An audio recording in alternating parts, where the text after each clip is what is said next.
Hello and welcome to episode 45 of Tom's Hirschsprung's podcast. With me today is an entrepreneur, the host of the podcast Embrace Your Bravery, and a fellow Reach HD ambassador. Welcome, Robyn Taylor. Welcome to the podcast. Thank you so much for having me. I'm so excited to chat today. Me too. Thank you so much again for coming on. I'm sure a lot of people have been keeping up with your story. And we'll talk about your reels on Instagram and Facebook and everything a little bit later on. But it's an absolute pleasure to have you on because I know you are such a huge advocate of Hirschsprung disease and finding answers and basically just helping people out, which is kind of all what this podcast is about. So when I saw your story and I saw everything that you're doing, I thought, wow, this is a perfect person to have. So thank you so much for coming on. As I mentioned as well, we will start sort of from the beginning with your daughter, Charlie Grace. If you'd like to take us back sort of to around about, I believe you said about 2 days old, Yes. sort of where everything first started. Yeah, for sure. Okay, so I'd like to go a little bit further to fully tell her story. So just to get the full picture of her journey. So we have two older kids. She's our youngest. And we had actually been trying for baby number 3 for almost 3 years before we got pregnant with Charlie. And so that's part of her journey. That's part of her story. And I found out I was pregnant. It was COVID times. So I was sick with COVID. My whole family was sick, but they were recovering. They were fine. They were all good. I was not. I could not get better. It was the day before Thanksgiving of 2020. And I was like, I don't know. Something's not right. I'm just not feeling well. I had, the really bad shortness of breath and to where it was hard to even walk without like gasping for air. I couldn't even talk to anyone without panting. It was so bad.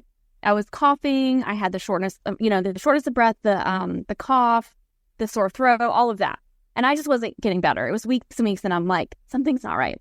So we go to urgent care and because it was COVID, they weren't allowed to have any visitors in. So it was just me. My husband drove me there and had the 2 older kids in the car. And they wanted to do a chest x-ray because they thought maybe I had pneumonia. And they're like, is there any chance you could be pregnant? And I'm like, oh, that's funny. Like, no, yes, there's a chance, but I'm probably not because we've turned around for like almost 3 years, right? And find out that I'm pregnant at the urgent care. And I'm just like, I'm so shocked because at this point we're kind of like, maybe we'll foster, like maybe we'll adopt. Like we're kind of like, well, maybe this isn't in our plan, right? So find out that I'm pregnant there and I'm just like freaking out. So then I go out to the car, tell my husband, Jordan, and the 2 older kids that I'm pregnant. And, it's just insane. So that's really where her story starts. Fantastic. Was Jordan shocked? Yes, so we were all in shock because we were just kind of like, we hadn't given up, but we were open to however baby number 3 was going to come, right? We were like, okay, maybe we're holding on too tight. And, we just kind of started letting go a little bit. And that's actually, I think, how it happened because we were holding on so tight. We let things go and kind of gave in and surrendered. And then it happened in God's timing. So then I became a COVID long hauler my whole pregnancy. I had all those symptoms the entire pregnancy, which definitely made things complicated. Then I had placenta previa with a bleed. So placenta was blocking the cervix and there was bleeding. I was hospitalized for weeks at a time. Again, just like adding complexity because of COVID. And you could only have one visitor. So my husband, like juggling all of that, like our village really had to show up for us. So that was challenging. Then we have Charlie and we make it to the 37 weeks. So we're all good. We're all healthy. We have her via C-section. Things go well. And she's healthy the first 2 days of life. She's pooping as she should. All of her checks are great. She's looking well. I'm doing fine. I did have to have a blood transfusion, but that seems like nothing compared to like our whole story. Because I lost a lot of blood, but they're like, oh my gosh. So I had a blood transfusion. That was fine. I felt better the next day. But we were like getting discharged from the hospital. Everything was fine. Like Jordan's packed up the car. He's like coming back up. We got a wheelchair. Like we're literally like heading home. Called my sister-in-law, like, hey, we're heading home. Meet us at the house with the bigs. And then she started puking up green bile. And so then it was like, whoa, like something is not right. We don't know what this means, like what's happening. We called the nurses in, and at first they're just kind of like, oh, it's just spit up, like no big deal, like, oh, that's normal. And I hadn't seen it. My husband had. So I was in the bathroom whenever he was like, oh my gosh, like something's wrong. And so they're just like kind of like pushing us off, like, no, it's not a big deal. And he's like, no, I need someone to check her out. Like, this is not okay. We have 2 older kids. Like, this is definitely not normal spit up. This is green. And so then they finally like brought doctors in and started like checking her out, saw it for themselves. And they're like, okay, you're going to the NICU. And that's when like a series of events happened that led to her diagnosis of Hirschsprung disease at 3 days old. So, that was a really scary, like uncertain time for us. We had no idea what's wrong. They're running all sorts of tests. We see her in the NICU and she's hooked up to all the things and you don't know what's going on or why this is happening. So it was really, really terrifying. And meanwhile, I'm like still in a wheelchair, just had major C-section surgery 2 days prior. So I'm like all sorts of not okay. So that's when she finally was diagnosed with Hirschsprung disease. And then she had a pull-through surgery at 8 days old. Wow. That's incredible story.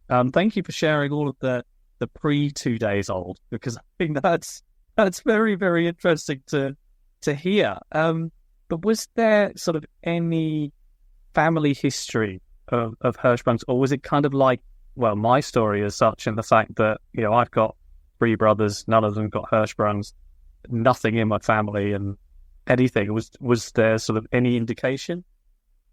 No. So we have no known family history. We haven't done any like genetic testing. We want to, just to know if it is possibly in the genetics, but no known history, and had not even heard of Hirschsprung's disease prior to this. So we had no idea. Wow. So she had her surgery at sort of a few days old. And was she diagnosed with, I'm guessing just from the symptoms you've described, as short segment? Yes. Mm-hmm. Short segment Hirschsprung's.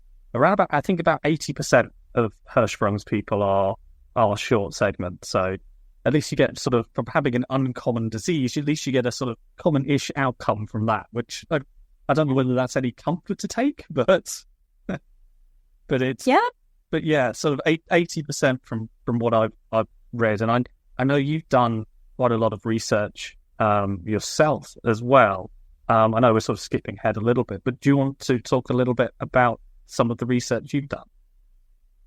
Yeah. So, after the surgery, we were kind of misled by doctors in the fact of like, the surgery was successful, so you don't have anything to worry about ever. Like, she's going to be healthy, because we asked, like, what could this affect her later in life? Like, what does this look like? And by the surgeons and all of the doctors that we came in contact with, they assured us that she would have no other issues and there's nothing to worry about. And so, when she was a newborn and we learned about this, then we're researching and we're Googling and we're like trying to figure out all the things we need to learn about it. But then after the surgery, and she was healthy. She was a healthy baby. For the most part, she didn't have any other complications after surgery. And so we kind of like, we knew she had it, but it was kind of like one of those things that we thought, okay, well, she's kind of cured. Like, you know, like she had the surgery and that fixed it, and we don't have to worry about anything because we didn't have any other health complications to prompt us to worry about it. Now, anytime she had any sort of stomach issues as a baby, we would always ask, do we need to think about the Hirschsprung disease? Do we need, like, you know, is there a complication with the Hirschsprung disease that we need to, like, discover or look through? And the doctors would always tell us, no, nothing related, always. And for the most part, they were right. But she then, when she was a little over 2, she started having this nonstop diarrhea. And at first, you know, the pediatrician is like, it's a stomach bug. Okay. So then a couple of weeks go by, she's still having it. And then they're like, oh, she's teething. It's teething. So then a couple more weeks go by, we're still dealing with this. And so then they're like, well, let's do a stool sample and see if there's anything going on. She actually came back with a positive for parasite. So then they treated her for a parasite. And so that was antibiotics. And then we're still dealing with the same issues weeks later. Then it's like, oh, well, the gut needs time to heal, right? So the gut needs to heal for weeks and weeks and weeks and weeks. And I'm like, how long does the gut take to heal? I mean, because this is still going on weeks later. And so that's when we started, you know, really trying to do our own research. That's when we finally got a GI referral for a GI specialist. They got it on board. They started testing all sorts of things. So they did an endoscopy, they did a colonoscopy, they did like 1 million stool samples is what it felt like when you're doing stool samples. And all sorts of x-rays. I'm like, oh my gosh, I don't want to put her through another x-ray. We're not, you know, after months of this, we're like, we're not getting anywhere. You know, we're not, like, I don't feel like we're getting any closer to an answer. You know, they thought that she had bacterial overgrowth. So they did another round of antibiotics. And that didn't work. And I'm like, okay, I'm tired of giving her just antibiotics after antibiotics, seeing no results from it, not having an answer, then feeling like, oh, this is it. This is the thing, you know, and then being so confident that they've figured it out and then it not being the thing. And so, you know, that's when we really started just getting on the internet, getting on Google, searching for, you know, anything that would give us some guidance. I started losing trust in our, you know, GI specialists and in our doctors. And for, you know, it's not their fault, but it felt like they don't really know. They don't really know what this is. I don't feel confident that we're even looking in the right spot. I don't feel confident that we're getting any closer to an answer. And so, so that's whenever I found some Facebook groups. And that's whenever I discovered your podcast. You know, that's whenever, you know, I found these support groups out there.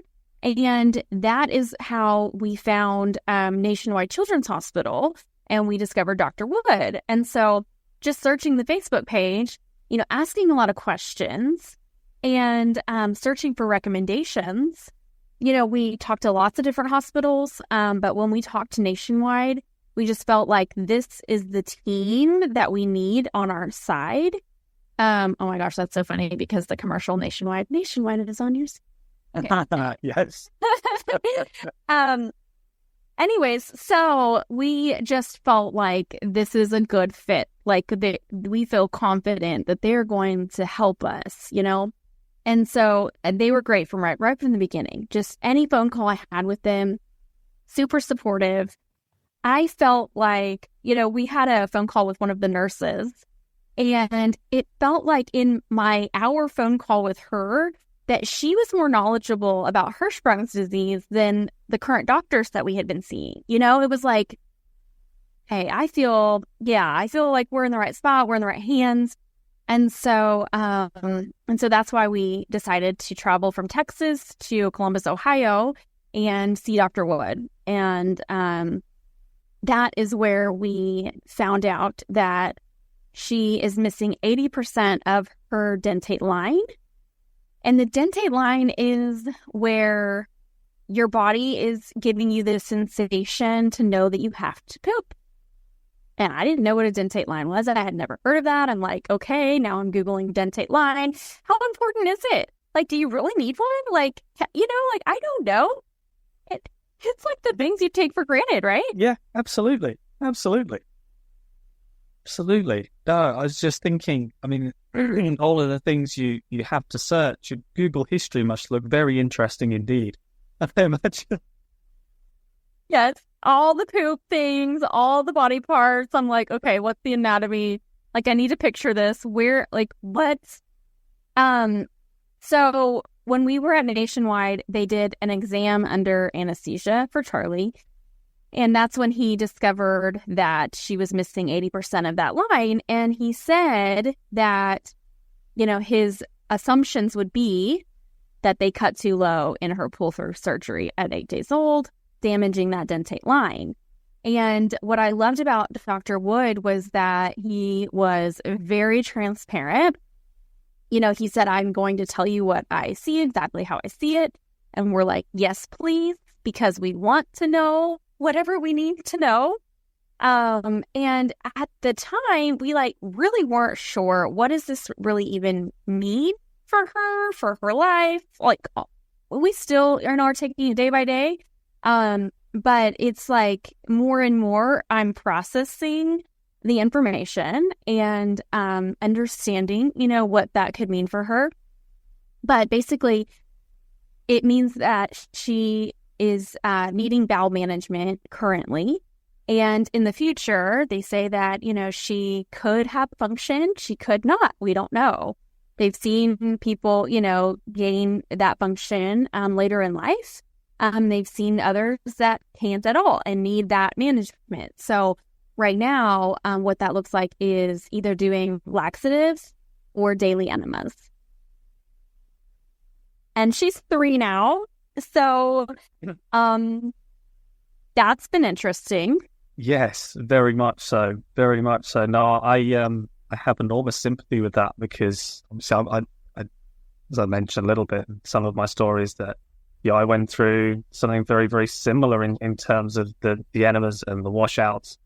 Had the stoma at 9, did the washouts up to 15, but fingers crossed from 15 onwards, everything is normal. No washouts, no stoma, no nothing. And I'm not here to give any medical advice or anything like that, but I just really want to show that actually, you know, it is very much possible to be quote unquote of a normal life, you know, without the washouts, without the enemas and everything. But no, thank you so much for sharing the story so far. You said a little bit about sort of Facebook groups and about Instagram, and we talked a little bit about your reels that you've done that have been, you know, incredibly informative. Just how much has social media, because we all know that social media, it has great things, it has terrible things, and everything in between. But how much has social media helped you in particular?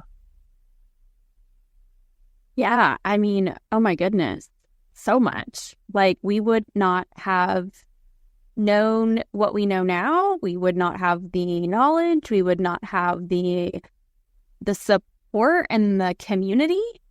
Because there were some moments. So we struggled for a year before we found Dr. Wood. We struggled with, you know, the unknown and being so worried and all of the emotions and feeling really alone in this and feeling a little like, maybe I'm crazy, you know, like, what's happening? I don't know.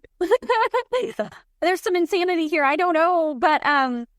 But so it was everything to me to find this support system online. And I think because the disease is so rare, I didn't know anyone in my in-person life that has ever had this or said the word to me. So I know nobody in my real life, and so just feeling really alone and feeling just really scared. So the online community has been everything. And that's really where we found, our hope. We found okay, we're not alone in this. We have support. And I have a group of people, it's over 10,000 people in that community that have personal experience, whether that's themselves or their children. And they're a great support group when you have a question or you just need hey, am I alone in this? You can do a search in the Facebook group and find, oh, actually, this is actually not too uncommon. And, it gives me that sense of hope and that oh my gosh, okay, I can have faith that things might get better, right? And I can see the other side of things where maybe I feel so deep, dark in this lonely, gloomy space right now, but there's hope that things could get better, right? And it's nice to be able to connect with other people. And I'm so grateful for that community because it's how we found, Dr. Wood. And he's so amazing and highly recommended by so many people. I mean, people travel all over the country and out of the country just to see him. And so I feel very grateful because I don't know how long we would have gone down this road with our GI doctors and not found the root cause of her issues, Yeah. No, definitely. That's fantastic. And when it comes to Dr. Wood, I've never met him myself. I'd love to have him on the show one day. But all I see quite often in that, I presume that the Facebook group you're talking about, the one with about 10,000, the Hirschsprung, I think it's family and friends or something along those lines. I see so many people talking about Dr. Wood and saying how amazing he is, and he saved my life on this, he helped me with that, and just how incredible he is. And for people outside of the US, might not necessarily have come across him before, but from what I've seen, he is definitely one of the best in the world. Yeah, definitely. And I think that, the team that he has at Nationwide Children's Hospital, they have been such a blessing. The entire team. I feel supported. I'm in Texas. They're in Ohio. I feel more supported by them than I did with our local 5-minute down the street doctors. So that just kind of tells you the level of care and the level of support that they give their patients is incredible. Absolutely. No, that's absolutely fantastic. And talking of support as well, one of the things I know you wanted to bring up was the Ronald McDonald House charities. I know people will be listening to this maybe a few weeks on from when we're recording, but I think it was yesterday or the day before you did a really good reel on Ronald McDonald House charities and how much they've sort of supported you and your family. Would you like to talk a little bit about them? Yes, absolutely. So it's hard to even express in words how much gratitude I have for Ronald McDonald House and how it's so much more. On the outside looking in, you might think okay, yeah, they have a bed you can sleep in, whatever. It's not that big of a deal. But it really is everything for you when you have a child who's sick or a child who's in the hospital. There's so much uncertainty going on. It is that one ray of hope and sunshine and support and love and care that you get from the Ronald McDonald House. It's so much more than just a place to sleep. It is that, and that's so helpful for so many families, especially when you're traveling, especially, when you have a kiddo that's there long term. But it's more than that. It's a community. It's families that have that safe space where they can stay in between treatments. It's a place for your kid, to really just be able to be a kid and have fun in maybe these really difficult times in their life. It could be the most difficult time in this child's life, and they're able to stay in a fun place. I mean, the one in Ohio was so much fun for us. It was like we decided before we went that this is going to be an adventure. We're very scared. Have a lot of fear, but you know what? We are going to flip that, and this is going to be an adventure. We had never taken just Charlie, me, and my husband, on a trip. So we're like, we're going to have fun. Yes, we're going to do some things that aren't so fun, but we're hopeful that we're going to find answers that's going to help her. So that was all positive. It was, we're going to have an adventure. We're going to find the fun. We're going to find the joy. And the Ronald McDonald House made that possible in so many ways because they have so many fun things for kids. They had a princess room. They have a library. They have a music room. They have so much to distract in the best way possible for these children who are not having such a fun time, And it was so much fun. She called it the Donald Hotel. And she still asked me, like, are we going to go back to the Donald Hotel? Like, it was so fun. And I love that experience. She got something fun out of it. She got a positive, a takeaway and a memory that she's probably going to have for the rest of her life. And it's a memory that's good. It's not all negative. Absolutely. No, I love the fact that you turn it into a positive, because it would be so easy, to go, oh, I was going for a surgery, we're going for a checkup, we're going for, a stay in a hospital, and when people say stay in a hospital, automatically they think, oh, something's wrong, etc., etc. And I love the fact that you went, this is an adventure, this is a positive experience. And it's obviously had a great effect on your daughter, because she now has a much as a bright outlook for the Donald House, as she calls it.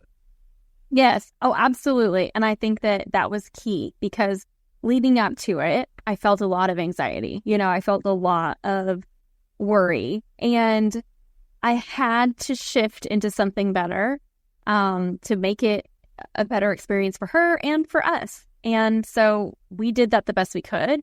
We had some rough nights there, but it was still something that, we wanted to make as fun as possible.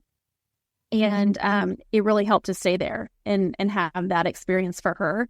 And then something else that I didn't realize, I would find there is the other community support from other families. And so we actually met a family that has a child with Hirschsprung disease who is seeing Dr. Wood as well. And so that was just incredible in itself. We just spent time connecting and sharing our stories. And it gives me chills to just talk about it, because I'm still connected with her. We still keep up. We still keep in touch. And, I'm rooting for her kid. She's rooting for mine. I have another support system that I can lean on. And it was just incredible to have that in-person interaction with someone that knows what I'm talking about and gets it from a parent perspective as well. Yeah, I think you're absolutely right with that. And I know talking on Zoom and speaking to as many people as I have about Hirschsprung's is fantastic, and I love it. But it must be something, have a slightly different feeling when you meet somebody, actually in person, face to face type thing, as opposed to sort of over Zoom or anything like that. Oh, for sure. Absolutely. But it's, no, that's fantastic. And thank you so much for the kind stuff on Ronald McDonald House Charities, because as I've mentioned to a couple of people, I do have somebody from the charity coming on in a couple of weeks' time to come and talk about everything that they do and all of the fantastic work that they do all across the world. Because I have so many people who've come on this show and said, I really want to talk about the charity. I really want to say about the great work they do. And I thought, well, instead of me sitting here having had no experience of Ronald McDonald Charities, I thought I'll get someone who knows what they're talking about. So I think that will be coming up. I've got Jazz from Ronald McDonald House UK coming up in a couple of weeks' time. So hopefully that'll be a really good one for people to listen to as well. Because it has touched so many people. I think they were saying something in the region, just in the UK, of 100,000 families, which is not just 100,000 people, but 100,000 families. So you times that by, 3 or 4. That's an enormous amount of people that they help. Yeah. Absolutely. The impact is so great, and it's incredible the work that they're doing. So for sure, I'm happy. I'm so excited to listen to that episode as well. And I think the other thing that touched me is that there's nonprofit organizations that help support Ronald McDonald House. So, we got this huge goodie bag of all sorts of things that were donated from other nonprofit charities. And it really inspired me. It's like, wow, what can I do to serve, this group? What can I do to help these families in that hard time? Because it may seem like just like a little thing, but it makes a big impact when you're going through something so hard.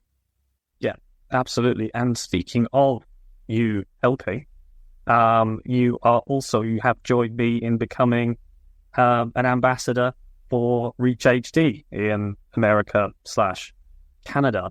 Obviously, they sort of put out a release a few months ago. What made you think, obviously, apart from all of the experiences you've talked about today, what made you think, actually, I really want to be an ambassador? Yeah, I think for me, it's helping other parents find resources for their children. It's helping them find a community, find people that just get it, and I remember, that feeling that I had whenever I felt alone in this, and I want to help others to find, that sense of support that they need when they're going through a similar journey. Fantastic. But I'm very much similar, and having had, I think there's now 5 ambassadors as of time of recording, and you are the, I think, 3rd person I've had from the Reach ambassador. Obviously, I had Steph on as well a couple of times. So yes, I'm going through the Reach ambassadors on the podcast. So a constant stream of podcast guests, which is always very handy for me. Yeah, absolutely. And I think it's just helpful to spread, the awareness of it, and that there is hope, and there is reasons, to find the joy and to find the good in all of it. Absolutely.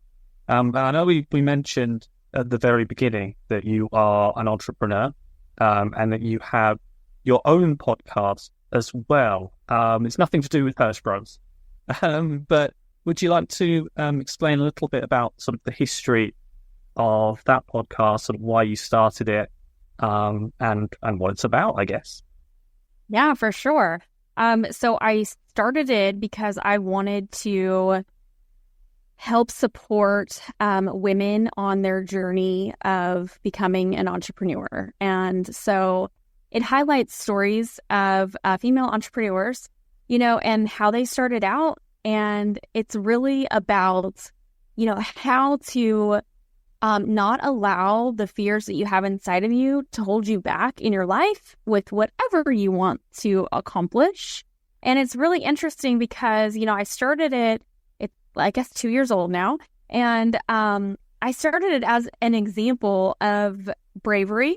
And, hey, I'm going to start this thing. I'm scared, but I'm going to show you that it's okay to do something while you're scared and just take that next step. It's really about empowering people to take the step, take the messy action.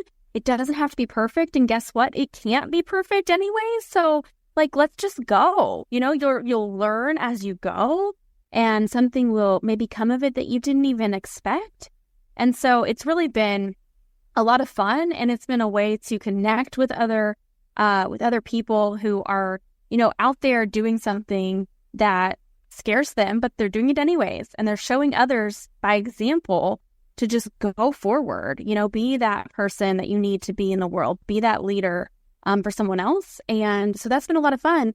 And I'm just a natural community builder. So I do have a community of female entrepreneurs It's networking, it's support, it's mentorship, that sort of thing.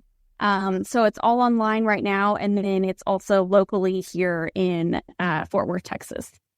Fantastic. That sounds absolutely brilliant. And just to sort of tie it up and bring it back to sort of HD for a moment, a lot of the things that you said there about sort of empowerment and embracing challenges and trying to overcome them and sort of having that sort of fear that a lot of people have when they, especially when they're, facing operations and things like that. Did you take a lot of that, that podcast and your business that you built and sort of have to then put it into, just sort of use it in your own journey and put it into practice instead of sort of saying, right, I'm going to do this in my business. I've now got to apply it to my personal life as well. Oh yeah, everything applied. And it's funny because it's like, be careful what you wish for, right? Because if you're going to wish for showing bravery and being an example of bravery, well, you're going to be kind of handed a lot of things that you have to show up for and be brave for. And it's very interesting to reflect on just that, because I had no idea when I started, the podcast and this mission of helping others be brave, just how brave I'd have to be in these moments and in ways that I had not expected at all. So it's been very interesting. Yeah. No, you then end up becoming the sort of living embodiment of having to be brave as well. But I think that also must help in terms of the podcast and the business as well, because you can then, instead of, telling and whatnot, you can then say, actually, this is what I've done. I've had to face these enormous challenges as a mother and then have to overcome them myself. So I guess that sort of brings more and more legitimacy, I guess, in a way. Yeah, absolutely. And it's like, it builds that courage muscle even more to a level that I didn't have before, No, I think that's fantastic. And it's really interesting how the two have sort of dovetailed together in a way. Yeah. And just as we sort of wind towards the end, in terms of, obviously, we talked about everything that Charlie Grace has been through, what would you like to see for her in the future? Yeah, I would love to see, Hirschsprung disease not hold her back in any way, and I think that the way that we have handled the challenges that we've had and the things that we've been dealt, I think are encouraging of that. We're going to not dwell on all the challenges and all of the negative. We're going to flip it and really use it to build up our strength and to build up that resiliency. And she's also teaching us so much, because kids are so resilient. And what I worry about and think that's going to be, like a impact to her, she's proving me wrong. Like, no big deal, whatever. Like, it's not even a thing. And so I think that I want her to continue that, that really, she's got a wild spirit. I want her to continue her wild spirit and be full of life and joy, and always, find the joy even in the hard stuff. Yeah, no, that's absolutely fantastic. And to sort of continue that positivity, I guess. But no, thank you ever so much for sharing your story and Charlie Grace's story. And I know that you'll keep us up to date with all of your reels on Facebook and Instagram. Where can people find those and find you? Yeah, well, thank you so much. I'm so grateful for this podcast and the community, and I'm grateful to be here with you. So on Instagram and Facebook, it's Robyn_Lynn, and it's ROBYN_LYNNE.